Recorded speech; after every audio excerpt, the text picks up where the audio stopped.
Welcome to view point. గుడ్లు అత్యంత పోషక విలువలు కలిగిన ఆహారాల్లో ఒకటిగా గుర్తింపు పొందాయి. అధిక నాణ్యత కలిగిన ప్రోటీన్తో పాటు విటమిన్ ఏ, డి, బి12, సెలీనియం, జింక్ వంటి కీలక పోషకాలు గుడ్లలో సమృద్ధిగా ఉంటాయి. కండరాల పెరుగుదల, ఎక్కువసేపు ఆకలి నియంత్రణ, బరువు నిర్వహణలో కూడా ఇవి సహాయపడతాయి.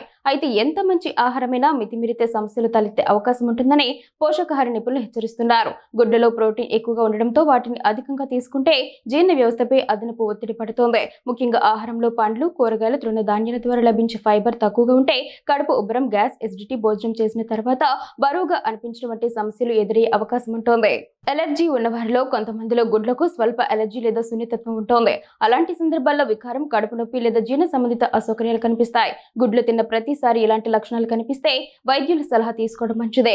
గుడ్లను అధికంగా తీసుకోవడం వల్ల కడుపు ఉబ్బరం, అజీర్ణం వంటి సమస్యలు వస్తాయి. కొందరిలో వికారం లేదా స్వల్ప చర్మ అలర్జీలు కూడా కనిపిస్తాయి. అలాగే ప్రోటీన్ కోసం పూర్తిగా గుడ్లపైనే ఆధారపడడం వల్ల ఇతర ఆహారాల ద్వారా లభించే పోషకాలు తగ్గిపోయే ప్రమాదం ఉంటుంది. పిల్లలు రోజుకు ఒక గుడ్డు తినడం వల్ల ఎదుగుదలకు అవసరమైన ప్రోటీన్, ఇతర పోషకాలు అందుతాయి. అయితే అధిక కొలెస్ట్రాల్ లేదా గుండె జబ్బులు ఉన్నవారు వారానికి 3 గుడ్లకు పరిమితం కావడం మంచిదని నిపుణులు చెబుతున్నారు. వ్యక్తిగత ఆరోగ్య పరిస్థితులను బట్టి వైద్యుల సలహా తీసుకోవడం ఉత్తమం.